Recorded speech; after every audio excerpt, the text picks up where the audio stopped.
Good morning people, we are discussing about जो हम रोज के विजन के 5 क्वेश्चन डिस्कस करते हैं, हम उसको ही इस सीरीज़ को कंटिन्यू कर रहे हैं। आज का हमारा डे 26 है, तो let discuss the first question of today. First question is about economy से रिलेट करते हैं। ये the working person quit her old job, मतलब कोई एक पर्सन है वो अपनी जॉब को छोड़ देता है इन ऑर्डर कि वो न्यूज़ जॉब को सर्च करना चाह रहा है। उसकी वजह से इस ट्रांजिशन पीरियड को आप क्या बोलोगे? और ये ट्रांजिशन पीरियड को वो यूटिलाइज़ भी कर सकता है अपनी नॉलेज को गेन करने के लिए, या फिर सुटेबल जगह ढूंढने के लिए वो कहाँ पे एम्प्लॉय हो सकता है। Anyway let discuss the option में पहला है स्ट्रक्चरल एम्प्लॉयमेंट, सेकंड है फ्रिक्शनल एम्प्लॉयमेंट, नंबर थर्ड है सिक्लिकल एम्प्लॉयमेंट एंड नंबर 4 है डिस्गाइज एम्प्लॉयमेंट। तो आपको बताना है यहाँ पे कौन सा ऑप्शन सही है। Next question is about which of the following जो है करेक्ट है परमाफोर्स से related.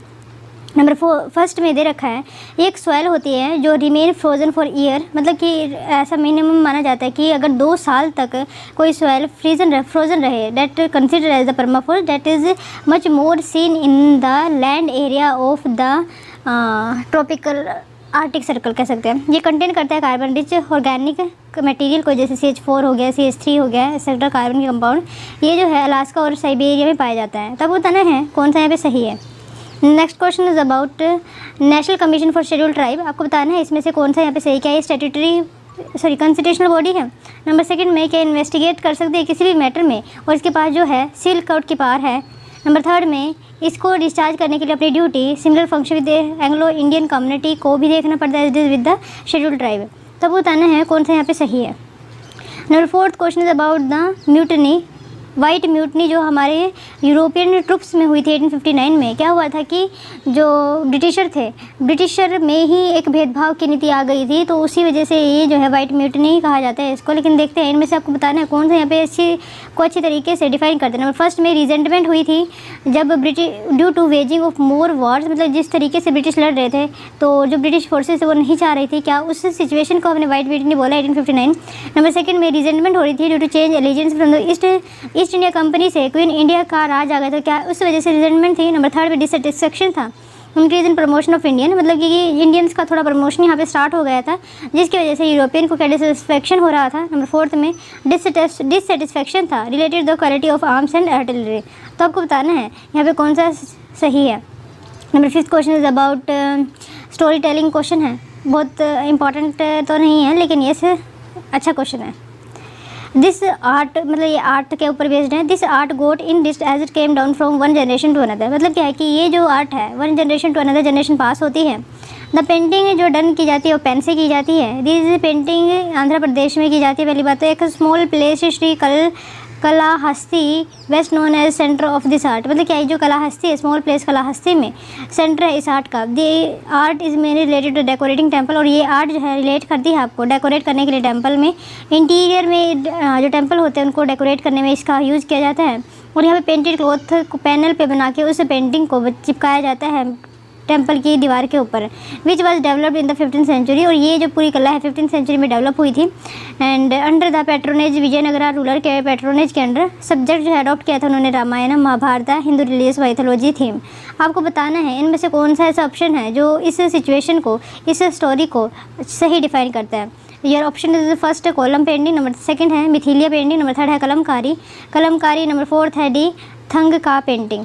Late us see the okay, यहाँ पे एक न्यूज़ निकल कर आई है CSCAF 2.0 है, मतलब क्या इसका street for people challenge A call for a green recovery from covid. Green recovery हम चाहते हैं कोविड-19 में, तो इस वजह से ये एक नारा दिया गया। किसके द्वारा दिया गया था? Ministry of housing and urban affair, इन्होंने लॉन्च किया है climate smart city assessment framework 2.0 और किसके साथ along with the street for people challenge, ताकि हम अपनी सिटीज़ को मेनली सिटीज़ पर फोकस, क्योंकि मिनिस्ट्री ऑफ अर्बन अफेयर है that focuses more on the cities और urban area of the country making city.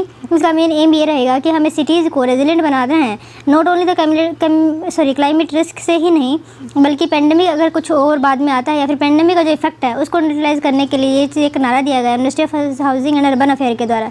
है क्या ये 2019 में ministry of housing and urban affair में इसको लॉन्च किया गया था।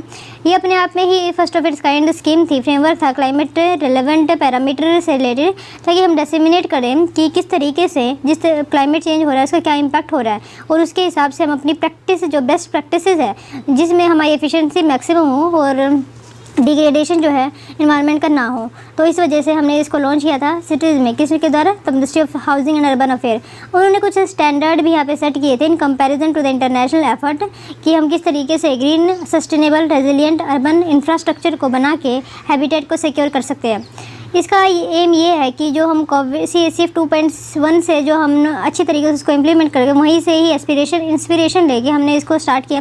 ऑब्जेक्टिव ये है कि हम क्लियर रेड मैप लेकर आए इंडियन सिटीज़ के रिगार्डिंग, जो हम कॉम्बैट कर सके क्लाइमेट चेंज प्लानिंग के साथ इम्प्लीमेंट करें सेक्शन को इंक्लूडिंग इन्वेस्टमेंट। नंबर 3 बेस, इसमें 28 इंडिकेटर है, 5 कैटेगरी है। तो 5 कैटेगरी कौन कौन सी? Green energy and green building, urban planning, green cover and biodiversity, mobility and air quality. Number 4 है water management and waste management. Implementation की बात करते हैं, ministry of housing urban affair coordinate कर रही है under the climate centre for cities and national institute of urban affair. Centralise portal यहाँ पे बनाया जाएगा। यहाँ पे entry with the dashboard to view real time update alignment with Swachh Survekshan and ease of doing business, right. Okay, एक और challenge निकल कर आया है, किसका सिग्निफिकेंस हम जानते हैं। तो ये एक इनिशिएटिव है smart city mission, ministry of housing under urban affair का ही इंस्पायर करेगा सिटीज़ को। वो जो है पेडिस्ट्रियन जो पैदल चलते हैं उन यात्रियों को उनके हिसाब से कस्टमाइज करके सर्विस प्रोवाइड कराना, ये इसका विज़न रहेगा, ताकि हम safe and people friendly infrastructure development करें, इनोवेटिव मेजर को लेकर आए कोविड-19 से लड़ते हुए। टेस्ट लर्न स्केल अप्रोच को इनिशिएट किया है both flagship and neighbourhood walking intervention के साथ। फिट इंडिया मिशन भी यहाँ पे चलाया गया मिनिस्ट्री ऑफ यूथ अफेयर के द्वारा, लेकिन ये चलाया गया and sport along with the India program for institute for transport development and policy partner किया गया है स्मार्ट सिटीज़ मिशन के द्वारा to sport the challenge. Significance की बात करें तो after effect of corona pandemic जो चैलेंज है वो get safe affordable and equitable mode पे आ जाएगा and transportation ministry social distancing and less crowded sideway जो है particular market place there was urgent need है आर्टिकुलेट करने की क्लाइमेट सेंसिटिव अप्रोच, ताकि हम अर्बन प्लानिंग कर सके, डेवलपमेंट कर सके। नेक्स्ट पे चलते हैं। ओके, हम आंसर देखते हैं। फर्स्ट क्वेश्चन इज अबाउट, जो इसका आंसर बी है, फ्रिक्शन एम्प्लॉयमेंट था। वो एक सिचुएशन जब आप एक नौकरी को छोड़ के दूसरी पे पाना चाहते हो, उस ट्रांजिशन पीरियड को आप किस तरीके से यूटिलाइज कर सकते हैं, या तो इस जॉब को पाने में या फिर अपनी स्किल को इन्हांस करने में इसका यूज़ करते हैं इस टाइम पर। तो उस टाइम पीरियड को, उस टाइप ऑफ एम्प्लॉयमेंट को, तो हम उसको फ्रिक्शन अनएम्प्लॉयमेंट कहते हैं।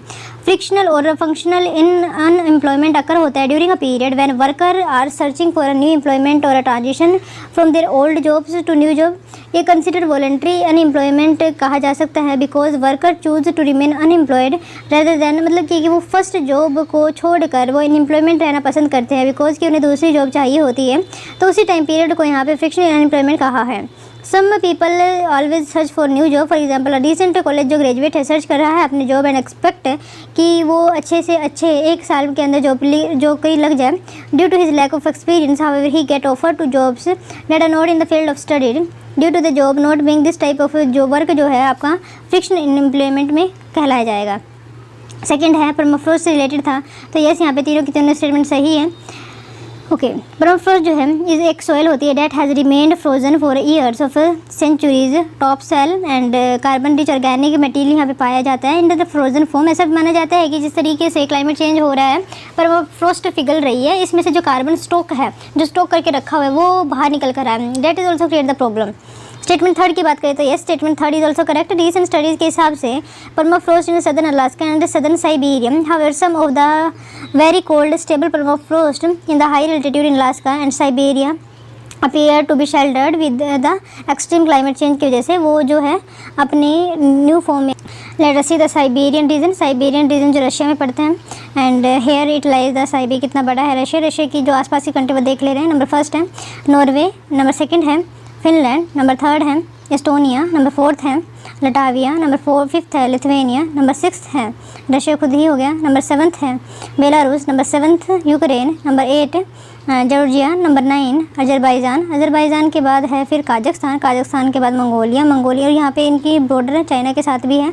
एंड अगर हम यहाँ पे बात करें नॉर्थ कोरिया के साथ भी इनकी बॉर्डर है एंड ये जापान हो गए, जापान के साथ उनका एक डिस्प्यूट चल रहा है, तो that's not so important. And ये हो गया आपका नॉर्थ कोरिया से भी बॉर्डर लगते हैं, साउथ कोरिया को बॉर्डर नहीं लगते। देख ले रहे हैं यूएसए की बात कर ले रहे हैं, इन्हीं का ही पास में है, तो that is the USA part and here lies the USA. Okay, let us see the next question. Next question की बात करें तो वाइट म्यूटनी रिलेट करती है, रिजेंटमेंट हुआ था किस तरीके से, ब्रिटिश राज से हम क्वीन या फिर क्राउन का राज आ रहा था तो उस वजह से 1859 में वाइट म्यूटनी हुई थी। यूरोपियन ने अपने ही मास्टर के खिलाफ जंग छेड़ दी थी तो उसी को ही हमने वाइट म्यूटनी का नाम दिया जाता है। वाइट म्यूटनी 1859 में हुई थी। कहाँ पे हुई थी? By the European troops, India के अंदर हुई थी। वाइसराय लॉर्ड कैनिंग ने ये रेजिस्टेंस फेस किया था। विद द क्वीन प्रोक्लेमेशन जब 1858 में हुआ, इंडिया एडमिनिस्ट्रेशन जो है हैंड कर दिया गया ब्रिटिश क्राउन के पास, but the transfer of power mean that the soldier जो है 3 प्रेसिडेंसी आर्मी की would not require making over the allegiance to the Queen and Royal Army. This led to the resentment among European troops as while serving the East India Company they used to receive भट्टा मतलब extra allowances शायद वो नहीं पा पाएंगे तो इस वजह से ये म्यूटनी हुई थी। To cover the various expenditure relating to the operation outside their home territory, but after shifting their allegiance to the British Army they did not get any extra payment. Also the officer of the British Army senior in age to those of the same rank in East India Company.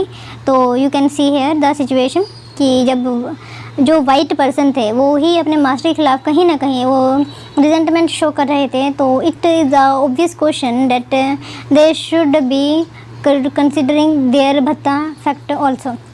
Next आपका मैंने पूछा गया था तो वो कलमकारी का example है। Anyway let discuss the literally meaning. जो कलमकारी का वो एक पेंटिंग है किसके द्वारा? बाय कलम। This art got in it come during one generation to another, and ये पेंटिंग या फिर क्लॉथ्स के ऊपर की जाती है, इसको कलमकारी कहा जाता है। और ये Srikalahasti the best known centre of Kalamkari art के लिए एक अच्छा सेंटर है। ये फाउंड की जाती है मछलीपट्टनम आंध्र प्रदेश में। This art is main related to the decorating temple. Interior को सजाते हैं यहाँ पर with the painted cloth panel. यहाँ पे डेवलप किया गया था इस आर्ट को 15th सेंचुरी में। इसको पैट्रोनाइज किया गया था विजयनगर एम्परर या फिर रूलर के द्वारा। सब्जेक्ट जो है इसमें थीम जो रखी जाती है वो Ramayana, Mahabharata, Hindu religious mythology owing to the Muslim ruler in the Golconda and Machilipatnam Kalamkari was widely influenced by the Persian motif and design also, right. तो एक बार हम आंध्र प्रदेश को देखते हैं। You can see Andhra Pradesh है। आंध्र प्रदेश इज कैपिटल इसकी हैदराबाद है, लेकिन ये पुराना मैप है, कोई बात नहीं। और लार्जेस्ट सिटी विशाखापट्टनम है। Population is 4193, that's not so important. Chief minister फिलहाल के श्री वाई.एस. जगन मोहन रेड्डी जी हैं। एंड कांग्रेस गवर्नर कौन है? टूरिस्ट प्लेसेस यहाँ पे बिरला मंदिर है, रामोजी फिल्म सिटी है, विशाखापट्टनम टेम्पल है, sorry Venkateswara temple and Golconda fort भी यहाँ पे पाया जाता है। आंध्र प्रदेश जो है वन ऑफ द 28 स्टेट है इंडिया की, सिचुएटेड है south east of the country. It is the 7th largest state in India. ये भी पता होना चाहिए कि हमारी पूरी वर्ल्ड में 7 लार्जेस्ट कंट्री हैं हम, और हमारी कंट्री में 7th लार्जेस्ट जो राज्य है वो आंध्र प्रदेश है। एज पर 2011 के सेंसस के हिसाब करें तो it is the 10th most popular state है। एंड तेलुगु यहाँ पे ऑफिशियल या फिर क्लासिकल लैंग्वेज बोली जाती है and major and official language of the Andhra Pradesh. अगर हम इसके डांस की बात करें तो कुचिपुड़ी है। ब्लैक बक यहाँ पे मैमल पाए जाते हैं। बर्ड पैरेट है। फिश की बात करें तो मड फिश है। फ्लावर जैस्मिन स्टेट फ्लावर है। फ्रूट की बात करें तो मैंगो है। ट्री नीम है। स्पोर्ट कबड्डी यहाँ पे ऑफिशियल स्टेटस रखता है। You can see the painting of the Kalamkari. Kalamkari का डिज़ाइन कैसा होता है? You can see here Kalamkari and modern art में जो आंध्र प्रदेश में बहुत ज़्यादा famous like that and how they made you can see here. Let us discuss the next question. Okay, next question is nothing about but Indian के climatic zone के ऊपर है। तो कौन कौन से क्लाइमेटिक जोन हैं हमारे इंडिया में? तो सबसे पहले है माउंटेन आपका Srinagar Jammu and Kashmir and here Arunachal Pradesh है कुछ एरिया एंड सिक्किम यहाँ पे आपके माउंटेनियस में आ जाएगा। नंबर 2 है that is related to the humid में ब्लू है। ये वाला पूरा एक जो गंगेटिक प्लेन है वो ह्यूमिड में आएगा। ह्यूमिड यहाँ पे वेजिटेशन पाई जाती है। ट्रॉपिकल वेट एंड ड्राई यहाँ पे है। ट्रॉपिकल वेट एंड है ड्राई। नेक्स्ट है सेमी एरिड जितना भी आपको येलो पोर्शन दिख रहा है दैट हेयर ये आपका सेमी एरिड है। एंड देन ट्रॉपिकल वेट की बात करें तो जो आपको डार्क कलर में ग्रीन का जो ये एरिया दिख रहा है that is the tropical green. And semi arid का हम बता चुके हैं। देन एरिड की बात करें तो आपका राजस्थान एंड गांधीनगर का जो गुजरात में एरिया पड़ता है that is included in the arid part of the tropical forest. Next है आपका जस्ट अ मिनट। नेक्स्ट जो न्यूज़ में है that is the Tsugaru strait. Tsugaru strait news में है। ये Japan sea and Pacific ocean को जोड़ने का काम करते हैं। लोकेशन की बात करें तो जापान है। पहले हम see here is the Russia and here is Japan. इस दोनों को कनेक्ट करने का काम करते हैं। Here lie the Tsugaru strait. You can see here, ये आपका सी ऑफ जापान है, ये जापान है, ये आपका चाइना है। और हेयर लाइज द व्लादिवोस्तोक जो रशिया का पार्ट है। हेयर लाइज द हम टूसार्गो स्टेट नहीं, ये कोरिया स्टेट है, ये आपको कोरिया स्टेट है, sorry. And C of Japan तो किसकी बात कर रहे हैं, जस्ट अ मिनट। बड़े पिक्चर में हम देखते हैं। That is the Sakhalin Hokkaido island of the Japan. यहाँ पे ये यामटो बेसिन है, Japan basin, Tsushima basin and where it wanted to show here. मुझे दिख नहीं रहा है, कोई बात नहीं, हम बाद में इसको ज़रूर लौटने की कोशिश किया जाएगा। नेक्स्ट जो न्यूज़ है that is related to the Tatar strait. Tatar strait lie कहाँ पे करते हैं, तो ये रशिया एंड जापान के बीच, नहीं जापान एंड रशिया दोनों के बीच में ही लाई कर रहे हैं। Just a minute. Taiwan state यहाँ पे लाई है कर रहा है, यू कैन सी हेयर। तो इससे पहले हम एक बार रीज़न देख ले रहे हैं। टाटर स्टेट जो है सी ऑफ जापान एंड ओस्कोटोक सी में लाई कर रहा है। एंड लोकेशन की बात करें तो रशिया के बीच में ही है, जो सखाई आइलैंड एंड ये रशिया का जो पार्ट है यहाँ पे लाई कर रहा है। एंड ये ज्वाइन करता है जापान सी को। जापान सी यहाँ पे है, sea just about the Japan. And next है Okhotsk sea. Here lie the sea of Japan.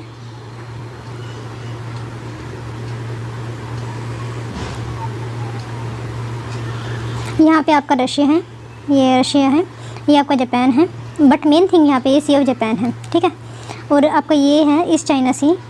Hair lie the Yellow Sea and इसके ऊपर जो है आपका शी ऑफ ओस्कोटोक है। और इसके बीच का जो स्ट्रेट है, ये वाला जो स्ट्रेट है, डेट उसकी हम बात कर रहे हैं यहाँ पे। So you can have the idea of Tata state. Let's move to the next thing. यहाँ से आप इसकी बड़ी पिक्चर यहाँ पे टाटा स्टेट की देख सकते हैं। यहाँ पे आपका सी ऑफ जापान है एंड यहाँ पे ऊपर ओस्कोटोक सी है।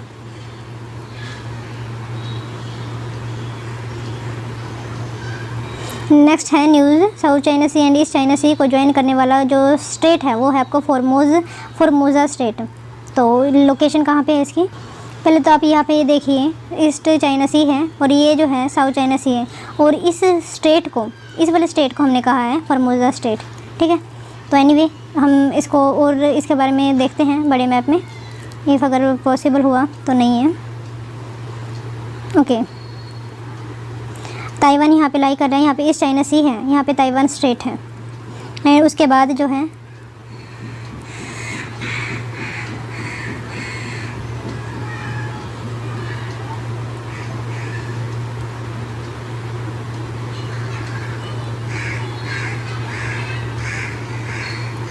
नेक्स्ट है इनर परमिट लाइन के ऊपर एक न्यूज़ थी, तो देख ले रहे हैं। आईएलपी जो है इनर लाइन पर एक फोर्स है इन नॉर्थ ईस्टर्न स्टेट जैसे Arunachal Pradesh, Nagaland, Mizoram and now Manipur also. And no Indian state can visit any, और ये सिटीजन के लिए है, no citizen Indian citizen can visit any of this state without a permit unless he or she belong to that state and nor can he or she over stay, यहाँ पे नहीं कर सकते स्पेसिफाइड पीरियड के time में। और ये 6th schedule का पार्ट है। Tribal area in Assam, Meghalaya, Tripura and Mizoram में दिस स्पेशल प्रोविज़न जो है आर्टिकल 244 इसको बनाने की पावर देता है। Then we can see the here कौन कौन से स्टेट, अरुणाचल प्रदेश यहाँ पे है, नागालैंड, मणिपुर एंड देन मिजोरम। आसपास की कंट्री सिटी की बात, सॉरी स्टेट की बात करते हैं, यहाँ पे असम है, मेघालय, शिलोंग, यहाँ पे त्रिपुरा लाई करता है।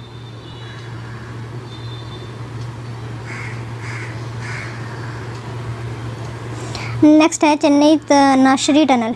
चेन्नई नाशरी टनल की बात करें तो लॉन्गेस्ट टनल है जम्मू एंड कश्मीर की।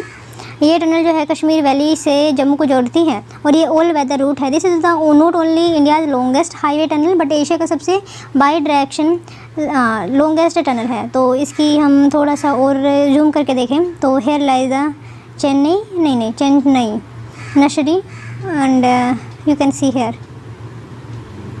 तो हम किसकी बात कर रहे थे, तो चेन्नानी नशरी टनल के बारे में। देन जो नेक्स्ट हम जो चीज़ देखने वाले हैं, द काराकोरम रेंज, देन है great Himalayan, then Pir Panjal के बाद धौलीधर के बाद है नेक्स्ट फिर शिवालिक रेंज आ जाती हैं। एंड न्यूज़ में स्टेट हिमाचल प्रदेश से कनेक्ट करने का काम करता है कुल्लू मनाली एंड लेह एंड स्पीति को, and C of Himachal Pradesh and the rest of the continent. World का लॉन्गेस्ट टनल है यहाँ पे, बिल्ड अंडर पीर पंजाल में इसको लॉन्च किया गया है। एंड और रावी रिवर यहाँ से वेस्ट में रोहतांग से निकलती है, कुल्लू ऑफ हिमाचल प्रदेश। देन है यहाँ पे काला पानी, लिपू लेक एंड लिम्पू धारा राइज हेयर। आपसे ये डिस्टेंस पूछा जा सकता है क्योंकि ये आपका पिथौरागढ़ डिस्ट्रिक्ट में पड़ते हैं और ये ट्राई जंक्शन है between India, Nepal and China. Disputed India and Nepal, then Limpiyadhura, see Lipu lake and काला पानी। ओके, इसी के साथ हमारे ये सेशन